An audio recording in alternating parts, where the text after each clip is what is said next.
Jornalismo Verdade. Jornalismo dinâmico. 17ª hora.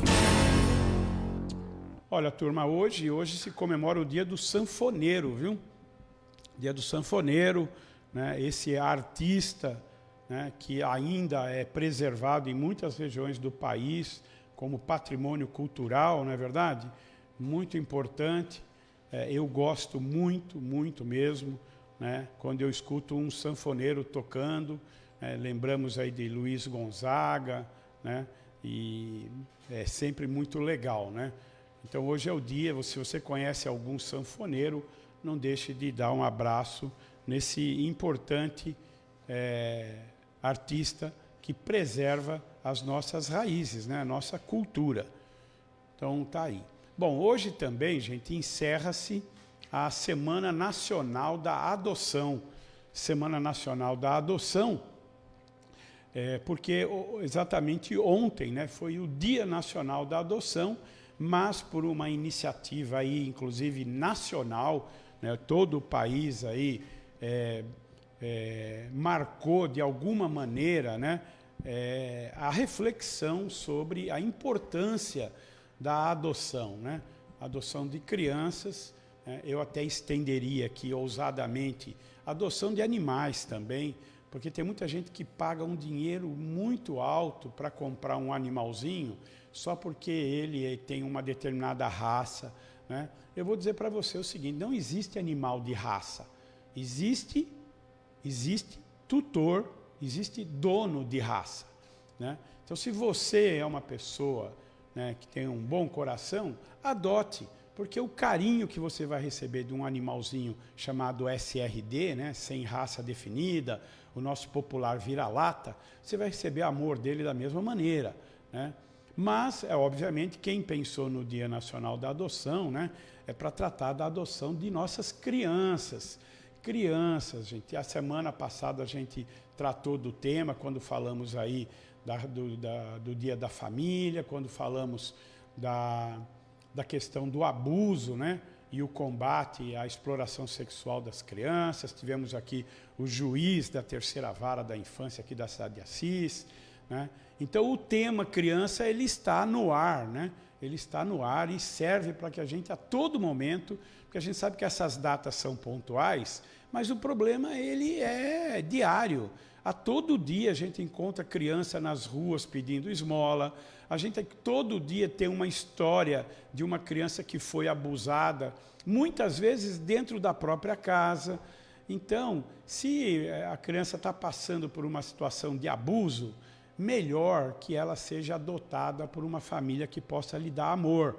Então, se você é uma família que não tem filhos, se você não tem filhos por um problema genético qualquer, um problema biológico qualquer, né? Ou se você não teve até agora porque não era o momento, faça uma reflexão. De repente está aí a hora de você levar para sua casa um pouco mais de alegria, um pouco mais de felicidade, levando uma criança adotada.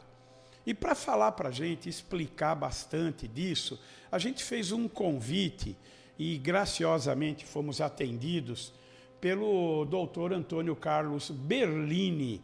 Professor doutor Antônio Carlos Berlini, ele é advogado formado pelas Faculdades Metropolitanas Unidas, a FMU, né? Ele é sócio fundador do escritório de advocacia, assessoria e consultoria especializada Bonardo e Berlini Advogados. Ele é autor de vários artigos publicados em livros, revistas, sites, todos especializados, tanto aqui no Brasil como fora do Brasil. Ele é palestrante convidado para inúmeros congressos e seminários jurídicos e sociais por esse mundão afora aí, né? Bom, desde 1983, Dr. Carlos Berlini, ele atua no campo dos direitos humanos, especializou-se então na área da infância e da adolescência, principalmente no apoio à elaboração de políticas públicas, sistema de garantia de direitos, medidas de proteção, adoção nacional e internacional. E ele é membro efetivo da Comissão de Adoção da Seccional da OAB, aqui do Estado de São Paulo. Ele também é presidente da Comissão Especial de Direito à Adoção da UAB, lá da seção Santo Amaro, né? Isso já há muito tempo, desde 2010. Ele, inclusive, está aí na diretoria, na direção da gestão que vai até 2024. Voluntariamente, ele atuou por 30 anos como diretor e coordenador de projetos da ONG Associazione Amici di Bambini, uma ONG italiana, atua em vários países do mundo. Ele atuou, então, como diretor dessa importante organização, né? Queria convidar, então, para aparecer aqui na nossa imagem, na nossa tela, o doutor Carlos Berlini. Carlos Berlini, muito obrigado por aceitar aqui o nosso convite. Eu sei que você, até por conta aqui do currículo que lemos, passou essa semana extremamente ocupado, né? E ainda achou um tempinho para estar conosco aqui no final. Provavelmente, eu sei que sua assessoria me informou que você está com a agenda apertada, tem compromissos ainda agora à noite. Então, eu de antemão já lhe agradeço demais aí, né, a gentileza de estar conosco aqui, né? Então, eu queria muito agradecer e colocar já os microfones à sua disposição para a sua apresentação inicial. Ulisses, é um grande prazer participar do seu programa, 17ª Hora, aí da Difusora de Assis, uma cidade muito querida, não só do interior de São Paulo, mas uma cidade querida pelo Brasil inteiro, porque hoje a gente chega através da internet, como estamos fazendo aqui, para esse Brasilzão todo e para o mundo todo, não é? Então é um prazer conversar com o pessoal de Assis, toda a região de Marília, todo o interior, e saiba que nós já difundimos também aqui o link dessa importante entrevista que vamos participar juntos aqui, compartilhar essa experiência também para esse mundão afora, tá bom? Então tem gente assistindo a gente pelo mundo inteiro.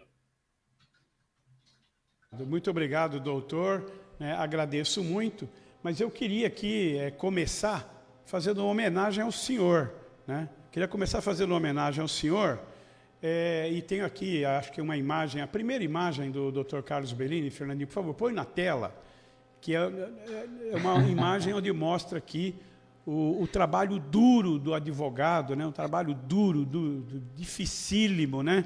Tá aí ele. Uma outra imagem, Fernandinho, uma outra imagem, por favor, para falar da dificuldade que é ser advogado no nosso país. Tá aí o doutor enfrentando aí a tribuna, né? Tá, não é isso? Não é nada disso, diretor? Espera aí, estou com a imagem errada aqui. Então, por favor, volta aqui, volta, Fernandinho, volta para cá, né? Obviamente, são imagens que a gente capturou do seu Facebook, mas é a nossa maneira de lhe dar os parabéns, motivo de alegria, porque eu soube também que o senhor agora, dia 23 de maio, né, assumiu como titular o Conselho Deliberativo da Frente Parlamentar de Apoio à Adoção no Estado de São Paulo, lá na Assembleia Legislativa. Então, importantíssimo cargo, que eu não queria deixar passar aqui em branco sem uma homenagem alegre. Então, a gente pensou 2 momentos do seu Facebook que me parecem ser momentos de grande alegria para o senhor, para dar aqui os parabéns, então, por essa conquista, por essa posição tão importante, porque eu tenho absoluta certeza que o senhor, com a sua experiência, o seu conhecimento, vai poder contribuir muito lá dentro do parlamento, né, na assessoria dos parlamentares, no sentido de melhorar as nossas políticas públicas. Então, parabéns, doutor, né, e eu gostaria de começar agora falando sério contigo, né, com uma primeira pergunta, né, que seria mais ou menos assim: doutor, eu não tenho filhos, eu tenho vontade de adotar, mas eu tenho muito medo de, à medida que essa criança for crescendo, eu vou ter problemas de relacionamento com ela. Muitas pessoas espalham por aí que as crianças abandonadas têm muitos traumas, até por conta do abandono, do sofrimento que tiveram nos seus primeiros lares, né? E muitas famílias deixam de adotar por conta desse medo. Dentro da sua experiência, doutor, o que o senhor tem a falar para a gente do que é verdade e do que é mito nessa afirmação? Ulisses, primeiramente, muito obrigado pela homenagem, por 2 momentos muito felizes que a gente tem também aqui na nossa família, né? Eu gosto de tocar violão, sou violeiro, sou sertanejo, sou caipira, e a gente gosta de sempre estar em família assim, tocar uma violinha, tocar um violão. E a segunda foto foi da minha esposa, né, no aniversário. Então, muito obrigado pela homenagem. Mas olha, Ulisses, é o seguinte, às vezes a gente quer adotar e muitas vezes a pessoa diz, puxa vida, eu tenho aqui, estou numa situação financeira boa, estou com a minha família estabilizada, meus filhos já estão criados e poderia fazer algo mais, né, para uma criança. E de repente isso se torna, infelizmente, Ulisses, uma motivação não muito válida nem muito real. Porque a gente fala que a adoção é vocação. A adoção nasce do coração da pessoa, né? Não é qualquer pessoa que pode adotar. Não é qualquer pessoa que está preparada, nem emocional, nem psicologicamente, para adotar. É um sentimento que vem de dentro, como você disse, muitas vezes a pessoa pode até não ter filhos biológicos, né? Isso pode levar também à adoção. Mas é importante a gente dizer que a adoção nunca, absolutamente nunca, pode ser encarada como um ato de caridade em função de uma outra pessoa, em função de uma criança. Quer fazer caridade? Faça de uma outra maneira, mas não adotando uma criança. Então, quando a gente fala adoção, que é um sentimento que nasce realmente do profundo do coração da pessoa e do anseio, já tendo ou não filhos, né? A pessoa tem que se preparar também para as diversas fases que essa adoção vai acontecer na vida da pessoa e na vida da criança. Nem sempre a criança vem com poucos meses de vida. Aliás, a maior parte das adoções são feitas com crianças com maior idade, com 2, 3, 4, 5 anos, até adolescentes. Então, tudo passa, Ulisses, pela preparação que essa família tem, pela formação, pela capacitação que o próprio Poder Judiciário também, né, está incumbido de dar. E, além disso, nós temos dentro da sociedade civil organizada também grupos de apoio à adoção. São todos voluntários que se preparam também para preparar outros filhos. Um serviço auxiliar, um serviço de apoio ao Poder Judiciário para tirar todos esses medos que você está dizendo, né? A adoção não é um bicho de 7 cabeças, mas se a gente estiver bem preparado, se a gente estiver bem formado, bem capacitado, socialmente, psicologicamente, com o apoio de profissionais, com o apoio do advogado que está ali do seu lado, com o apoio da assistente social, do psicólogo, do promotor, do juiz, tudo transcorre tranquilamente. Então, eu acho que tudo realmente passa pela preparação dessa família para receber uma criança que não nasceu de si, uma criança que veio lá de fora, mas que não pode cair de paraquedas na sua família de jeito nenhum. Ela tem que encontrar um berço social e um berço amoroso para poder se desenvolver. Ah, bom, isso aí com certeza já vai ajudar muitas famílias a repensarem o processo de adoção. Eu espero que sim. E muito interessante é essa observação que o senhor traz para nós, que existem pessoas aí, jovens, né, com mais idade, que estão aí na fila esperando para serem adotados. Infelizmente, também deve haver algum tipo de preconceito com relação a isso. Eu espero que sua fala tenha esclarecido bastante esse ponto. Agora, decidi então fazer a adoção, doutor. Quais são os principais requisitos que a lei determina para que a gente possa adotar uma criança?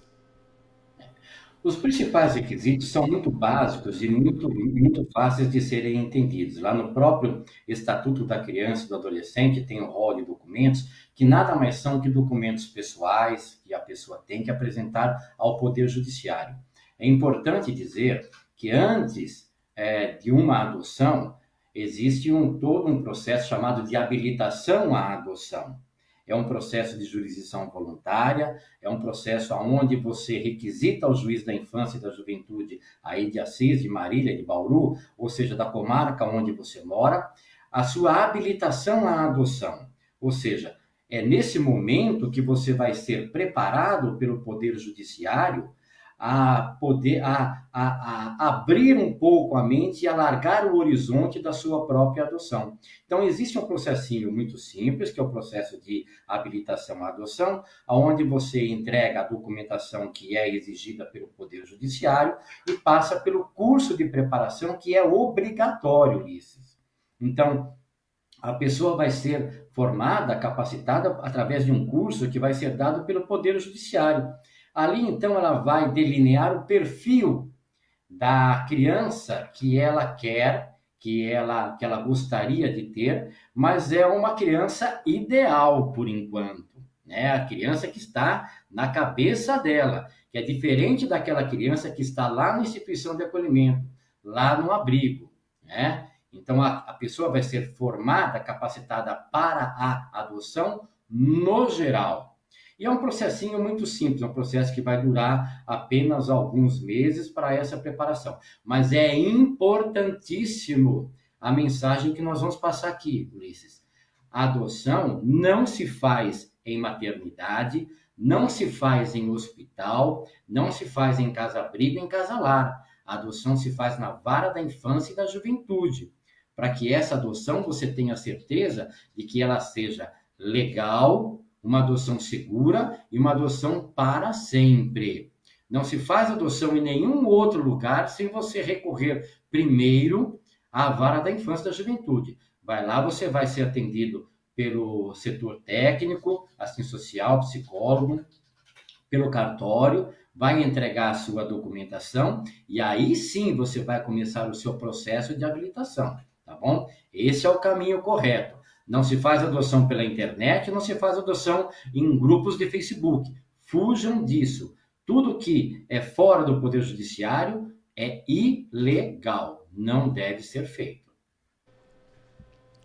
Doutor, então agora a gente vê assim, os pais, né, os futuros pais da criança, eles também, muitos deles têm medo, porque existem aí, obviamente, responsabilidades, né?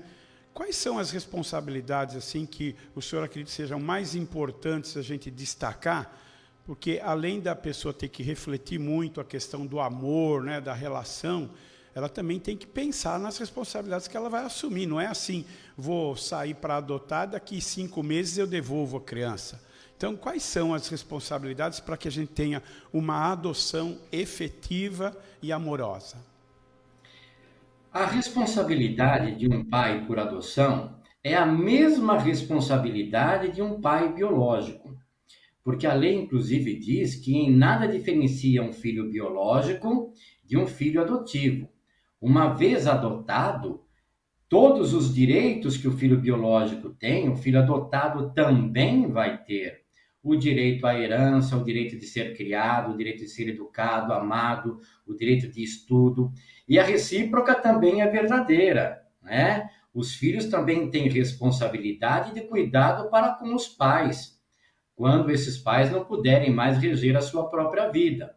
Então, a responsabilidade recíproca é a mesma, em nada se modifica pela adoção, né? Inclusive, até os laços consanguíneos, os laços jurídicos, desculpem, com a família biológica daquela criança vão ser rompidos.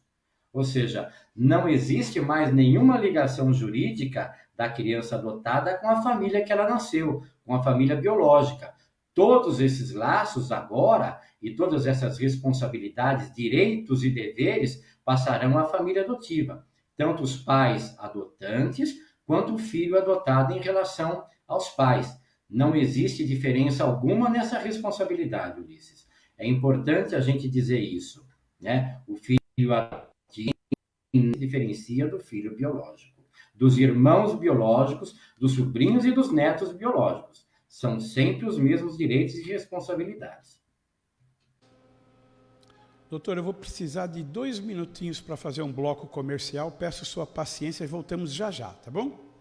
Melhor qualidade de vida para os comerciários. São muitos convênios com descontos especiais para sócios e seus dependentes, como oftalmologistas e óticas, cardiologista, nutricionista, serviços odontológicos e laboratoriais, academias, cursos de idiomas e faculdades, atendimento jurídico, conferência nas homologações e no entretenimento o Clube Esportivo de Assis, em Avaré, no Parque Aquático e em Praia Grande, a colônia de férias. Procure seu sindicato, Rua Brasil, número 30. Ligue 3322-2611. Comerciários de Assis, a força do trabalhador comerciário. Ei, psiu! Fiquei sabendo que você vai tomar uma cervejinha hoje. Muito prazer, eu sou a Moinho Real, a puro malte leve do seu jeito. Posso ser sua companhia? O quê? Você já tá indo agora? Então peraí que eu vou no freezer ficar pronta, né? Sim, é leve. Sim, é puro malte. Moinho Real. Baixo amargor, suave, refrescante e leve do seu jeito. Surpreenda-se. Mas ó, vamos pegar leve, hein? Beba com moderação. Vem aí, Assis Rock Fest, dias 26 e 27 de maio, a partir das 5 da tarde, no estacionamento da Praça da Bandeira. Evento com 15 bandas, além de bar, fast food, tatuagem, feira nerd, artes plásticas, discos e muito mais. A entrada é franca e você pode doar 1 quilo de alimento não perecível ou agasalhos. Apoio, Fundo de Solidariedade. Realização, Secretaria de Cultura e Prefeitura Municipal. Assis, cidade em movimento.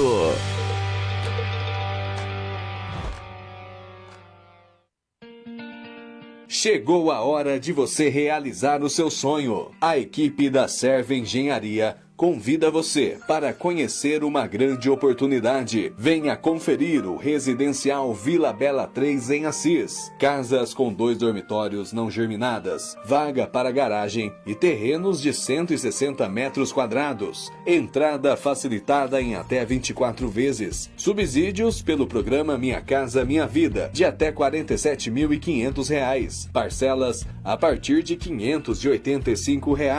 Residencial Vila Bela 3 em Assis. Apoio e vendas imobiliária Carol Gianazzi. Telefone 18 997060921. Serve Engenharia, construindo e realizando seus sonhos. Jornalismo Verdade. Jornalismo dinâmico. 17ª hora.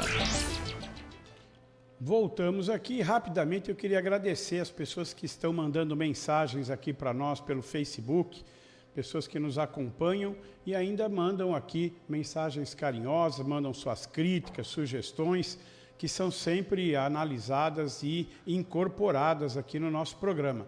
Fique à vontade para escrever pelo Facebook ou pelo WhatsApp, né? Tanto faz, qualquer um dos meios que você escrever, nossa equipe aqui de produção analisa e incorpora ao programa.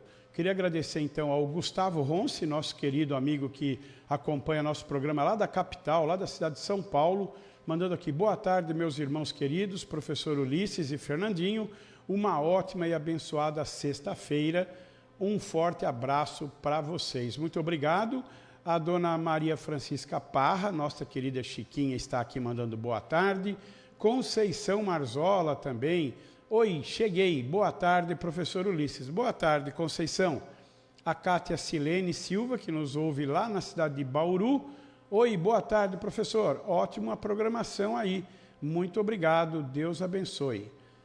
Eliane Toni, nossa querida também, está aqui. Boa tarde, professor Ulisses e Fernandinho. Abraço para as amigas Luluzinhas, que é o clube da Luluzinha que a Eliane montou. Daqui a pouco falamos delas, né? Manda beijo para as amigas, para a dona Terezinha Simeão também, e para o maridão, o Rodrigo Caetano, nosso querido amigo lá da Secretaria de Saúde. A Marina Teixeira está aqui conosco, Marina que nos acompanha lá da cidade de Sumaré, perto de Campinas. Boa tarde, professor Ulisses. Cheguei agora, estava no médico. Estou muito mal com o nervo ciático atacado. Ai, ai, ai, ai, ai, Marina. Dói, hein? Dói. Mas eu tenho certeza que você vai se recuperar, né? Tem que ter um pouco de analgésico, um pouco de repouso, não é verdade? Mas vai ficar boazinha de tudo, tá? Muito obrigado aí pela sintonia. Dona Celinha, lá de Platina, da cidade de Platina, nos acompanha também. Denise Bermejo, nossa querida irmã, manda aqui: boa tarde, professor Ulisses, tenha um final de semana abençoado. Muito obrigado a todos nós, né? A todos nós. E ela diz aqui que está acompanhando pelo rádio. A dona Aide Melo está aqui, manda boa tarde, professor Ulisses e Fernandinho, e a todos os ouvintes deste ótimo programa. Muito obrigado, Aide que fez aniversário agora há pouquinho, né? 72 primaveras de muita energia e de muita luta em prol da nossa arte, porque a Aide é artesã, você sabe disso, né? Ela expõe lá na Feira de Economia Solidária às quartas-feiras. E também temos aqui o nosso ouvinte internacional, o Valdemar Nonato, manda o boa noite, professor. Boa noite, porque lá onde ele está, lá em Lisboa, Portugal, estamos aí a umas 4 horas de diferença no fuso horário, deve ser o que lá, umas 9, 10 horas da noite, né? Então, um abraço a você, Valdemar, obrigado aí pela sintonia. Bom, agora voltamos aqui com o nosso professor Carlos Berlini, que está aqui dando uma aula sobre adoção para nós aqui.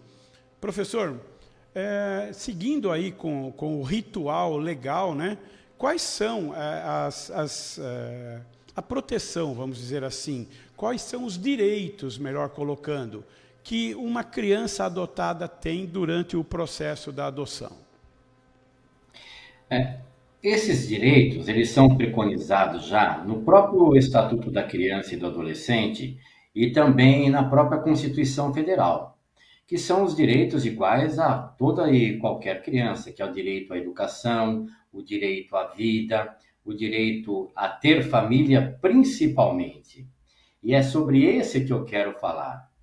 Quando a gente tem a Constituição Federal, lá no artigo 227 da Constituição Federal, que diz que a família, a sociedade e o Estado, com absoluta prioridade, são responsáveis pela convivência familiar, eu quero acreditar e posso até provar isso, que se a gente abrir a Constituição Federal aqui no nosso computador agora, você aí, eu aqui e o nosso ouvinte de casa, o nosso internauta, e colocar 2 palavrinhas ali na busca, que é absoluta prioridade, sabe quantas vezes vai aparecer ali na Constituição Federal inteira?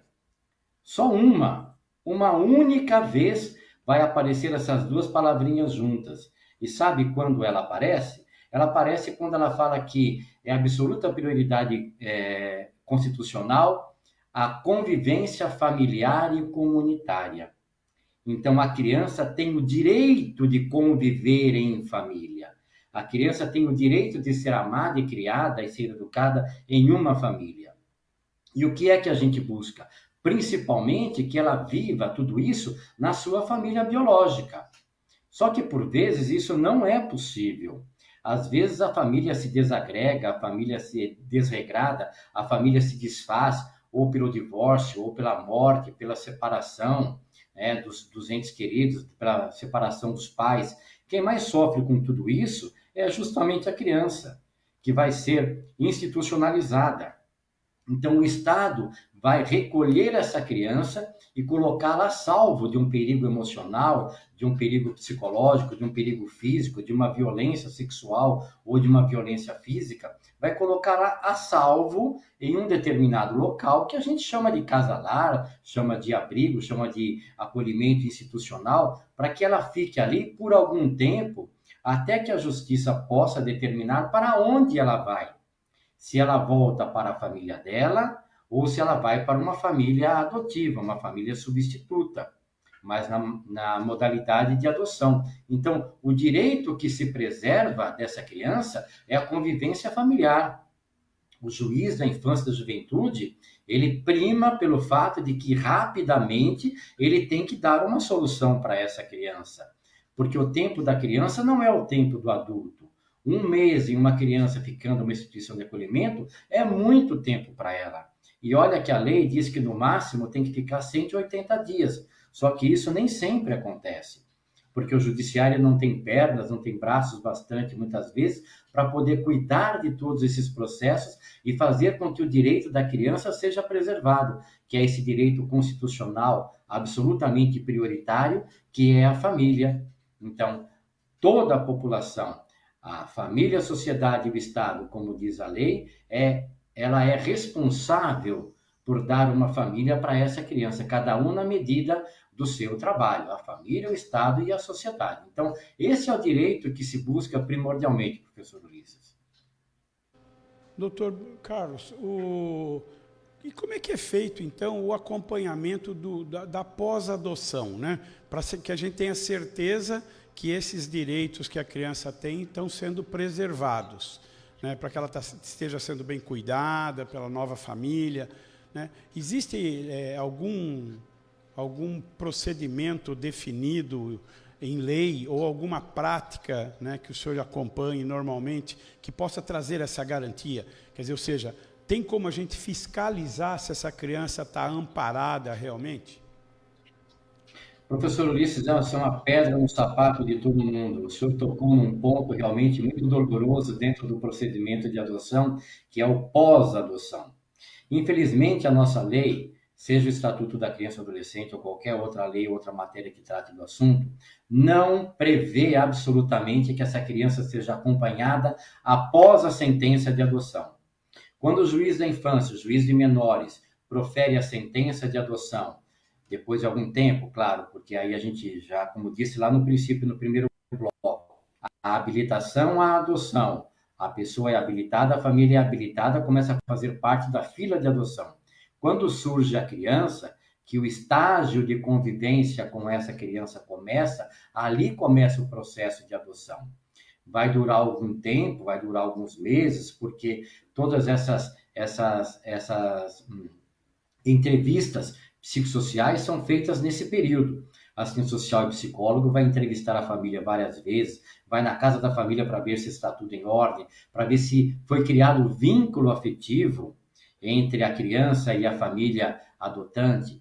Quando o juiz, o promotor, assistente social, psicólogo, os técnicos todos se convencem de que realmente aquilo é o melhor para a criança, permanecer na família adotante, o juiz profere uma sentença. E a partir dessa sentença, então, é que realmente a criança está adotada de verdade. E aí começa o pós-adoção. Infelizmente, professor Ulisses, o que acontece é que a nossa lei não prevê nenhum tipo de acompanhamento no pós-adoção. Ela prevê a preparação, prevê o processo e todo o procedimento da adoção, mas não prevê o pós-adoção. Uma vez que a criança está inserida em família, o judiciário simplesmente lava as suas mãos. Essa é a palavra correta, né? O judiciário entrega a criança à família, sanciona isso, faz uma sentença, o juiz assina embaixo, acabou. É filho para todos os efeitos. E aí é tratado como qualquer outra família. Se houver a violência, tem o conselho tutelar, se houver qualquer problema de ordem emocional, física, psicológica, que se procure o CRAS, não é? Se procure o Centro de Referência de Assistência Social, que se procure o CREAS, que se procure as unidades de saúde. O judiciário não tem mais nada a ver com isso. Infelizmente, é isso que acontece, professor. E nós, para minorar um pouco este problema, nós nos servimos dos grupos de apoio à adoção. Somos aqui no estado de São Paulo, cerca de 65 grupos de apoio à adoção, que são grupos de voluntários, pais, profissionais, né, adotantes ou não, que apoiam essas famílias no pós-adoção, suprindo um trabalho que seria do próprio Poder Judiciário. Então, quando eu falei que a família, a sociedade e o Estado são responsáveis, aqui está a sociedade civil organizada. Aqui os grupos de apoio entram para poder apoiar, para poder auxiliar, para poder trocar experiências e compartilhar, né, todos esses problemas que a família adotante tem. Porque um filho adotado não é diferente de um filho biológico. Absolutamente tem os mesmos problemas, não vai dar nem menos e nem mais problemas. São os mesmos problemas que as crianças todas dão, na escola, na adolescência, na pré-adolescência, mas o pós-adoção, oficialmente, legalmente, professor Ulisses, ele não existe. Muito obrigado, Dr. Carlos Berlini. Eu achei que a sua explanação para nós aqui foi muito importante. Espero que tenha servido para reflexão em muitas famílias. Aliás, hoje, doutor, até uma pessoa individualmente, né, sem ser um casal, ou homoafetivo ou não, mas individualmente hoje as pessoas podem buscar adoção, não é assim?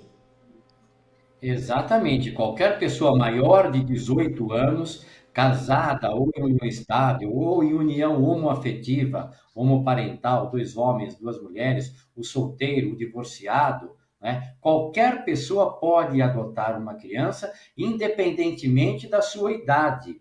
Acima dos 18 anos, qualquer pessoa moralmente idônea, qualquer pessoa preparada pode adotar uma criança, desde que a diferença de idade entre o adotante e o adotado seja de 16 anos, tá bom? Mas qualquer pessoa, em qualquer situação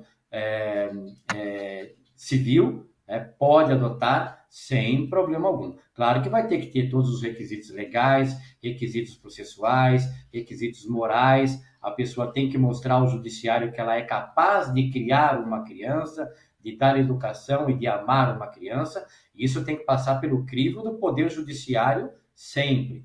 Volto a repetir, se você quiser fazer uma adoção legal, segura e para sempre, procure a Vara da Infância e da Juventude da sua cidade, da sua comarca, do local mais próximo onde você está.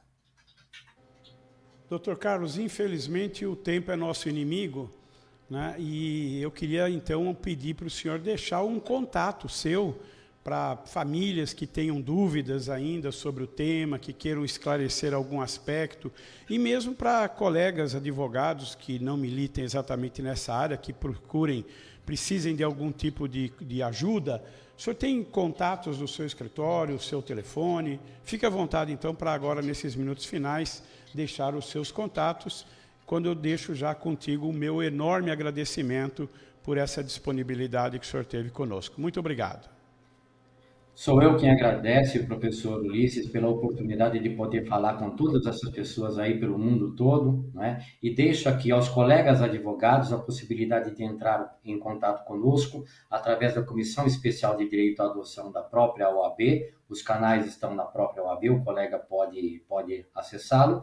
E para as pessoas que estão nos ouvindo no rádio, no Facebook ou no Instagram, eu deixo aqui então pelo Instagram o @Carlos Berlini, tudo junto, @Carlos Berlini. E quem está aqui pelo Facebook também é só procurar Carlos Berlini, vai me encontrar lá no Facebook ou no Instagram. E para quem quiser um contato com o WhatsApp, né, deixo aqui também o meu WhatsApp profissional, que é o prefixo 11 aqui de São Paulo, telefone 99448 3028. Estamos à disposição para resolver qualquer tipo de dúvida dentro da área da infância e da juventude, se for, né, possível, tá bom? Muito obrigado, doutor Carlos Berlini, sucesso, muito obrigado mesmo. Foi muito importante sua conversa conosco hoje aqui na Rádio Difusora. Até mais. Um grande abraço, estamos disponíveis sempre.